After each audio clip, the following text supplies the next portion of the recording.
Bom dia a todos.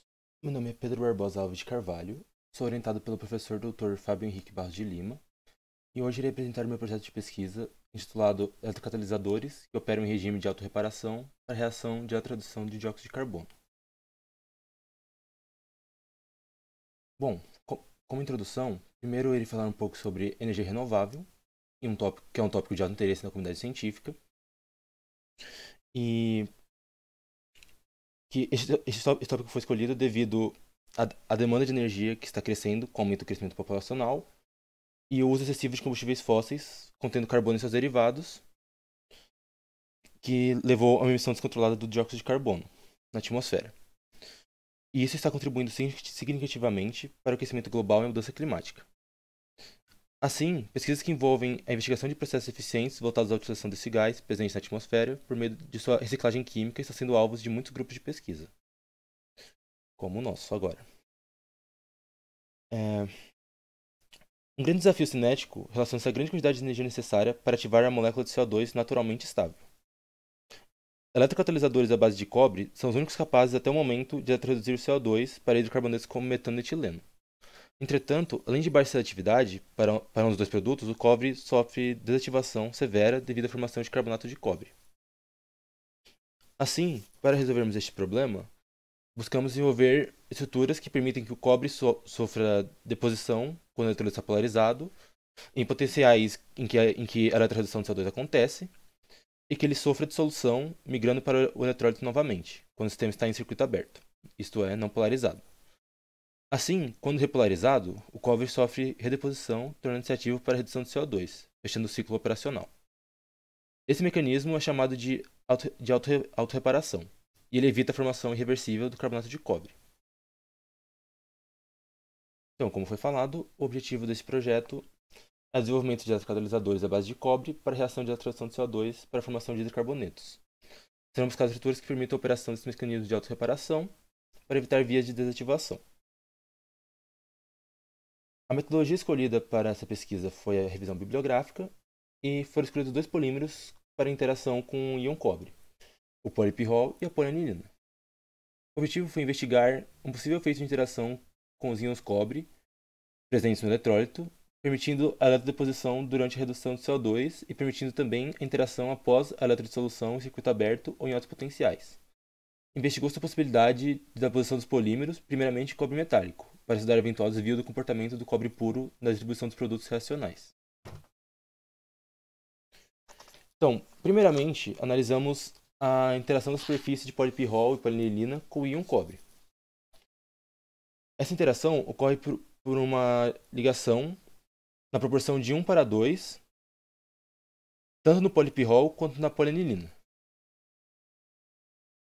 E foi analisado por microscopia eletrônica de varredura a interação, a mudança morfológica dessa estrutura do polipirrol. Na imagem à esquerda, podemos ver que a estrutura de polipirrol antes da interação com o íon cobre não é muito porosa, o que dificultaria uma reação futura com a necessidade da passagem do CO2. Já na figura direita, após a interação, podemos ver que a estrutura se tornou muito porosa, o que irá nos ajudar a, a que ocorra a passagem do CO2 para a sua eletroredução. Em seguida, analisamos quais são as condições necessárias para que ocorra a maior absorção possível dos íons cobre. E a condição encontrada foi de 0,08 gramas de polipirrol para absorção de 1 parte por milhão de cobre 2+, em pH 7 e com 8 horas de tempo de contato.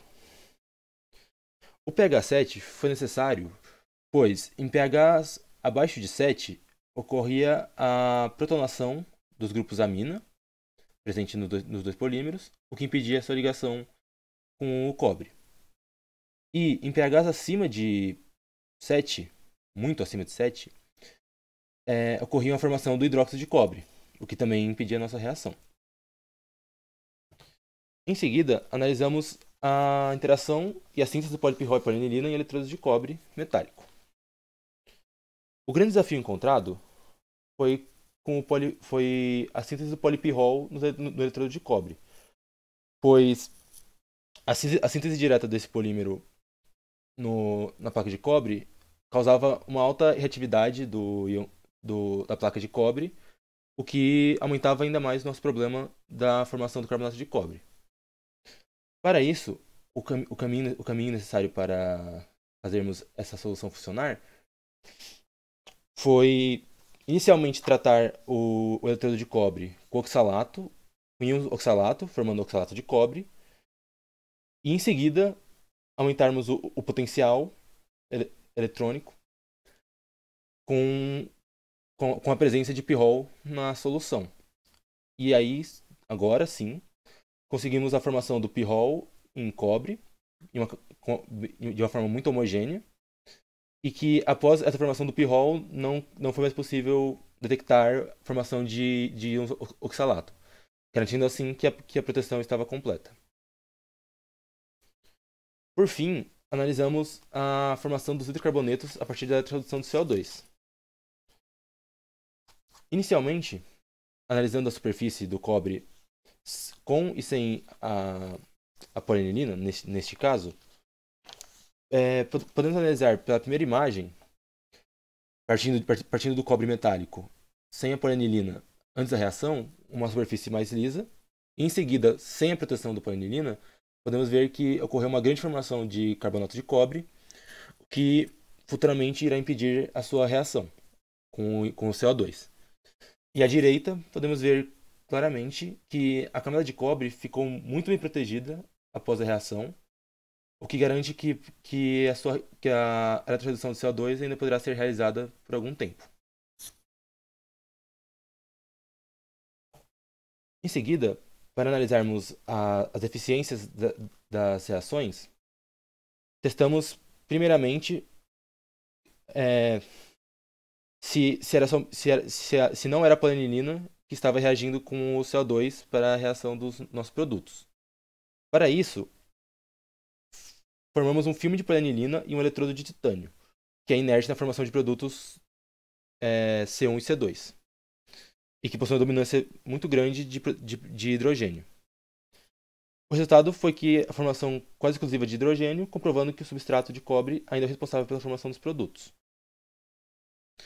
Em seguida, agora analisando quantitativamente, foi analisado primeiro a reação em potenciais positivos até menos 1 volt para o eletrodo de cobre e o eletrodo de cobre com polianilina.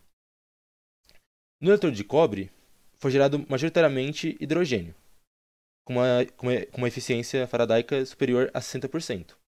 Já no eletrodo de cobre com polianilina, o produto majoritário foi CO2RR, isto é, produtos com carbono com mais de dois, com um carbono ou com mais de 2 carbonos. Porém, sem uma grande seletividade ainda. E, em seguida, analisamos os potenciais negativos até menos 1 volt, em que os produtos majoritários no eletrodo de cobre foram do tipo C1, isto é, monóxido de carbono e metano. E no eletrodo de cobre polianilina foram formados majoritariamente do tipo C2+, majoritariamente etileno, neste caso, mas que também, em alguma proporção, o etanol e o ácido acético. Vale também destacar que ocorreu uma grande redução da produção do hidrogênio, um produto não desejado nessa situação. Por fim, podemos concluir que a condição para a interação do íon cobre com a polianilina são muito semelhantes ao do pirrol, e que a faixa ideal de pH nesse caso seria de 7 a 8.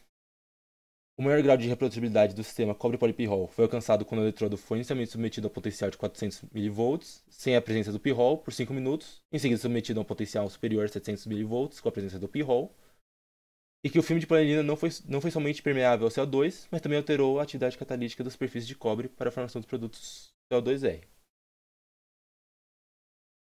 Muito obrigado pela atenção e